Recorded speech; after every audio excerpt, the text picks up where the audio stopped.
देहरादून पहुंचे सीएम पुष्कर सिंह धामी। कई अहम बातें उनकी ओर से कही जा रही हैं। तस्वीर आपको हम देहरादून से दिखाएंगे। भारत माता की। उत्तराखंड स्वच्छ गतिशीलता परिवर्तन नीति 2024 के तहत आज जिन्होंने बहुत उत्कृष्ट कार्य किए हैं उनके आज ये प्रोत्साहन राशि वितरण समारोह में मंच पर आसीन अभी जिनका आपने संबोधन सुना, परिवहन विभाग के मंत्री आदरणीय प्रदीप बत्रा जी, इस विधानसभा मसूरी के लोकप्रिय विधायक और उत्तराखंड सरकार के वरिष्ठ कैबिनेट मंत्री अनेकों विभागों के आदरणीय गणेश जोशी जी, देहरादून कैंट विधानसभा की लोकप्रिय विधायक आदरणीय सविता कपूर जी, मेयर देहरादून श्री सौरभ थपलियाल जी, सचिव परिवहन श्री रविनाथ रमन जी, यहाँ उपस्थित हमारे उत्तराखंड सरकार के महानुभाव श्री अशोक वर्मा जी, हमारे जगाती जी, रीना जी और सभी अधिकारी सुनत जी से लेकर हमारे संजय जी समेत सभी उपस्थित जिलों से आए हुए, यहाँ से आए हुए और जिनके निमित्त आज का ये कार्यक्रम हो रहा है,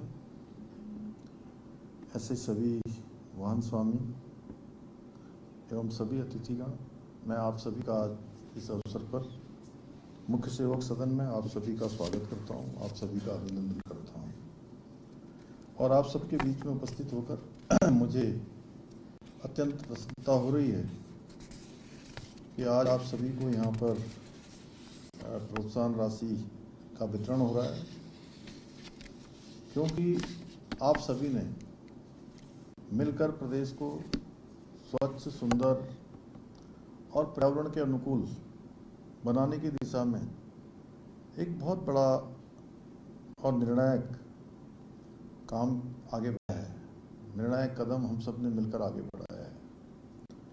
आज हम उत्तराखंड स्वच्छ गतिशीलता परिवर्तन नीति 2024 के अंतर्गत अपने 6 प्राथमिक लाभार्थी वाहन स्वामियों को पूंजीगत अनुदान एवं प्रोत्साहन राशि का यहाँ पर वितरण कर रहे हैं।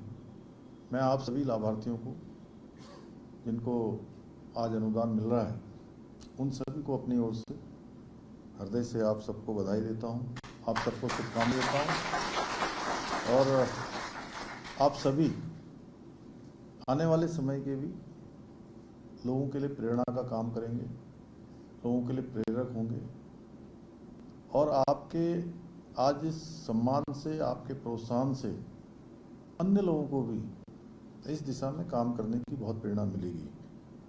और ये राशि केवल एक आर्थिक सहयोग नहीं है, बल्कि उत्तराखंड को स्वच्छ, आधुनिक और पर्यावरण अनुकूल परिवहन व्यवस्था को इस ओर ले जाने का ये हमारा जो संकल्प है, उस संकल्प का एक प्रतीक है और मुझे पूरा विश्वास है कि इस पहल से प्रदेश के शहरी क्षेत्रों में स्वच्छ ईंधन आधारित सार्वजनिक परिवहन को बढ़ावा मिलेगा, साथ ही डीजल से होने वाले प्रदूषण में कमी आएगी और हमारा पर्यावरण और अधिक स्वच्छ और सुरक्षित होगा। साथियों, आज पूरा विश्व जलवायु परिवर्तन का जो एक बड़ी चुनौती हमारे सामने है, उस चुनौती का सामना कर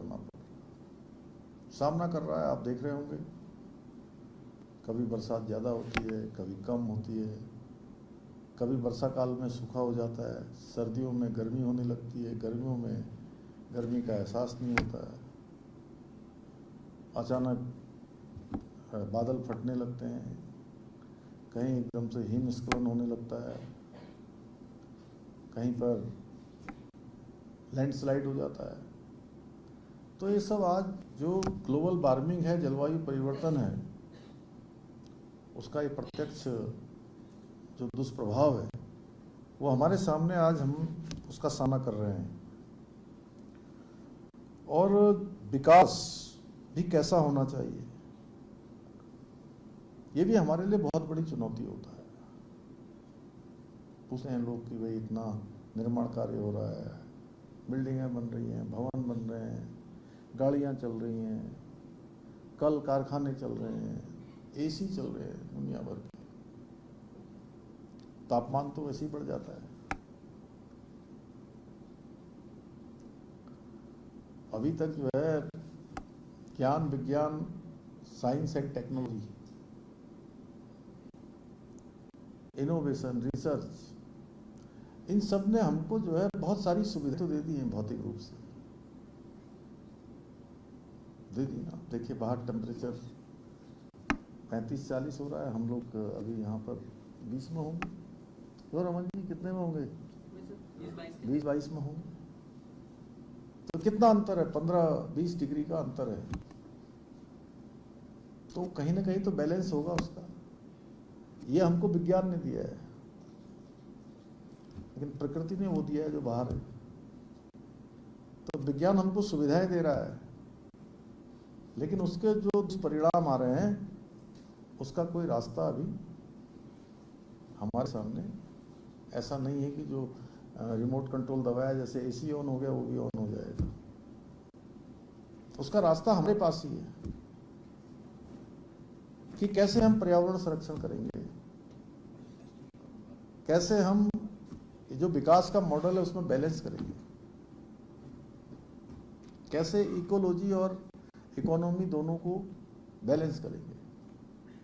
हमें इकोलॉजी भी चाहिए, क्योंकि इकोलॉजी है तो जीवन है, इकोलॉजी है तो स्वच्छता है, इकोलॉजी है तो अच्छा पर्यावरण है, इकोलॉजी है तो अच्छी हवा है, इकोलॉजी है तो अच्छा जल है, और इकोलॉजी है तो अच्छा जीवन है। इकोलॉजी नहीं है तो फिर इकोनॉमी कितनी भी बढ़ जाएगी तो क्या करेंगे। तो इसलिए दोनों में बैलेंस करना है, और ऐसे समय में हमारी सबकी जिम्मेदारी है कि इसमें जो भी योगदान हम दे सकते हैं हमको देना चाहिए। अभी हमने देखिए हरेला पर्व मनाया। हरेला पर्व में एक दिन में लगभग हमने 12-13 लाख पौधों का रोपण किया हरेला के दिन 16 तारीख, जो अपने आप में एक बड़ा रिकॉर्ड है। और आदरणीय प्रधानमंत्री मोदी जी ने जो एक पेड़ मां के नाम जो अभियान पूरे देश को समर्पित किया है, उसमें भी हमारे यहाँ अभी तक 1 करोड़ 15 लाख से ज़्यादा पौधे रोपित हो चुके हैं, और 12 लाख 15 लाख इसमें और जुड़ गए होंगे हरेला के दिन। तो वो संख्या हमारी लगभग 1 करोड़ 30 लाख पहुंच जाएगी। इसलिए हम सब की जिम्मेदारी है कि हम इसमें अपनी भागीदारी करें, क्योंकि विकास भी तभी सार्थक है जब वो प्रकृति के साथ सामंजस्य स्थापित करते हुए अपनी आने वाली पीढ़ियों के लिए एक सुरक्षित और स्वच्छ भविष्य उनके लिए हम छोड़कर जाएं, उनको विरासत में दें। और आदरणीय प्रधानमंत्री जी का स्पष्ट मानना है कि पर्यावरण संरक्षण के बिना सतत विकास की कल्पना संभव नहीं है। इसलिए आज आदरणीय प्रधानमंत्री जी के कुशल मार्गदर्शन में आज भारत वैश्विक मंचों पर हरित ऊर्जा और सतत विकास का नेतृत्व कर रहा है। चाहे वो वर्ष 2070 तक नेट जीरो उत्सर्जन का हमारा राष्ट्रीय लक्ष्य हो, life style for environment life के माध्यम से पर्यावरण अनुकूल जीवन शैली को जन आंदोलन बनाने का अभियान हो, घर घर तक जागरूकता ले जाने का अभियान हो, पीएम ई बस सेवा के जरिए स्वच्छ सार्वजनिक परिवहनों को बढ़ावा देना हो, देश भर में सौर ऊर्जा और अन्य अक्षय ऊर्जा स्रोतों का तीव्र विस्तार हो। आज भारत पूरी दुनिया के सामने पर्यावरण संरक्षण और विकास का एक संतुलित मॉडल प्रस्तुत कर रहा है, जिसको पूरी दुनिया आज एक आदर्श रूप में देख रही है।